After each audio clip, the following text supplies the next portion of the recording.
নমস্কার বন্ধুরা, শুভ সন্ধ্যা। আমি অমিত, শুরু করছি ওপারের কথা পডকাস্ট। আজকে আমাদের গেস্ট পৌলুমি একজন হাউসওয়াইফ। তো পৌলুমিকে জানতে চাইব যে ওর লাইফে এরকম কোনো সিচুয়েশন এসছে। তো আপনি তো আমাদের এই পডকাস্টে আগে এসেছেন, তো আমাদের ওপারের কথা আপনার কেমন লাগে? আমার এখানে এসে খুবই ভালো লেগেছে এবং আমার সাথে আরও কিছু ঘটনা হয়েছে। মানে আমার সাথে বলতে আমার মেয়ের সাথে, আমার মেয়ে খুবই ছোট, ওর 7 বছর বয়স।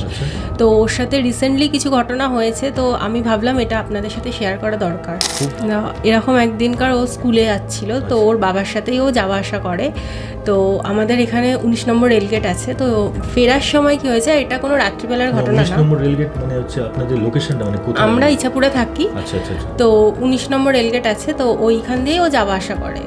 তো এবার কি হয়েছে, মানে ও দুপুরবেলা স্কুল থেকে ফিরছিল ওর বাবার সাথে। তো 19 নম্বর রেলগেটটা কি হয়েছে, খারাপ হয়ে গেছে। তো যার জন্য এবার তার উল্টো দিকে একটা রাস্তা আছে যেটা ইসল্যান্ডের দিকে ঢুকে 20 নম্বর রেলগেট হয়ে আমাদের বাড়িটা খুব ইজিলি আসা যায়। হ্যাঁ, তো ওর বাবা ভাবলো যে তাহলে ওই শর্টকাট ওটা দিয়েই যাই, যেহেতু এই গেটটা খারাপ হয়ে গেছে। তো ওকে আমি শুনেছি ইসল্যান্ডের ভেতরে অনেক কিছু ইনসিডেন্ট হয়েছে এরকম, কিন্তু কখনো নিজেদের সাথে হয়নি বলে অতটা আমরা জানতাম না। তো যাই হোক, ওর বাবা ওকে নিয়ে ফিরছে, তো ওখানে KV2 আছে।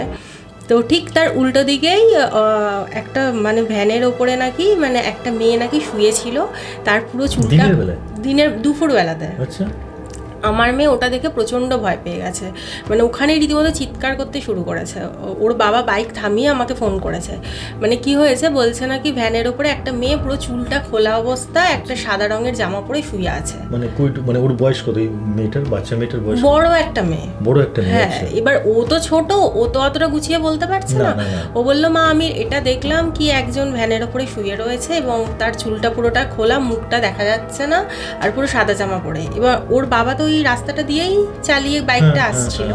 তো ওর বাবা যখন বলছে, ওর বাবা যখন দেখেছে তখন দেখছি কিচ্ছু নেই। আচ্ছা। আর আমার মেয়েটা দেখেও প্রচণ্ড ভয় পেয়ে গেছে, প্রচণ্ড ওখানে কান্নাকাটি দিয়ে ওর বাবা ওকে ফোন করেছে।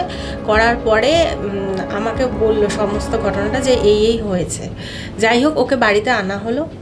আনার পরে ও মানে এই ঘর থেকে ওই ঘর যেতে পারছে না, এতটা ভয় পেয়ে গেছে। এবং ও বলছে যে মা আমি মিথ্যা কথা বলছি না, আমি এটা দেখেছি। হ্যাঁ, ও সমানে এই একই কথা বলে যাচ্ছে আর সমানে কেঁদে যাচ্ছে।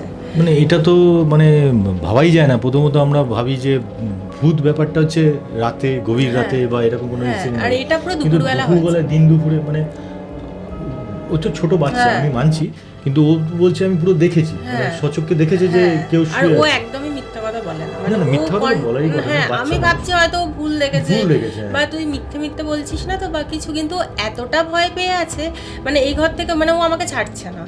লাস্টে আমরা ওকে নিয়ে গেলাম, দিয়ে ওই ঠাকুরের ওখানে একটু পুজো দিয়ে একটু ঝাড় এসব করিয়ে ঠরিয়ে ওকে, তারপরে আস্তে আস্তে ওকে অনেক বোঝালাম, দেখ তুই হয়তো কিছু ভুল দেখেছিস বা কিছু, এই করে আস্তে আস্তে অনেকটাও ঠিক হয়েছে। তারপরে এখনো ঠিক আছে, কিন্তু ওইটাও মনে পড়লেই খুব ভয় পায়। মানে ওই রাস্তা দিয়ে তো আপনাদের রেগুলারই যেতে হচ্ছে? না, আমরা ওই রাস্তাটা খুব একটা ইউজ করি না, কিন্তু সেদিনকার গেটটা খারাপ ছিল বলে ওর বাবা ভাবলো তাহলে ওই দিক দিয়ে নিয়ে যায়। তো তার ওই যে KV2টা আছে ঠিক তার উল্টো দিকেই আচ্ছা।